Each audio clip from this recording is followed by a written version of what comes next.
Hello hi అండి. Welcome to Parvati's kitchen. ఈరోజు మన పార్వతీస్ కిచెన్లో మామిడిపళ్ళు పానకం ఇంకా పూరి ప్రిపేర్ చేశానండి. చాలా టేస్టీగా యమ్మీగా ఉందన్నమాట. ఎంతో కమ్మనైన ఈ ఫుడ్ని సమ్మర్లో మాత్రమే ఎంజాయ్ చేయగలం. ఎందుకు అంటే సమ్మర్లోనే కదండి మామిడిపళ్ళు మనకి చక్కగా లభిస్తాయి. సో సమ్మర్లో మాత్రమే దొరికే మామిడి పళ్ళతో ఏ రెసిపీస్ చేసుకుంటారో అవన్నీ రెసిపీస్ చేసుకుని తినండి హాయిగా. సమ్మర్ తర్వాత మామిడిపళ్ళు రావు కదండి.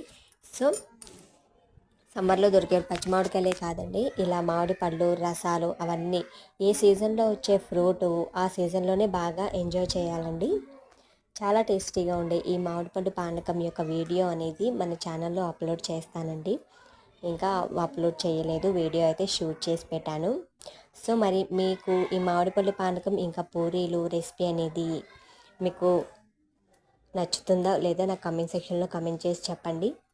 ఈ వీడియో మీకు నచ్చినట్లయితే ప్లీజ్ ఒక లైక్ చేయండి. అలాగే మన ఛానల్ని ఒకసారి విజిట్ చేసి మన ఛానల్ నచ్చినట్లయితే సబ్స్క్రైబ్ చేయండి. మీ ఫ్రెండ్స్ అండ్ ఫ్యామిలీ మెంబర్స్కి షేర్ చేయండి. Thank you.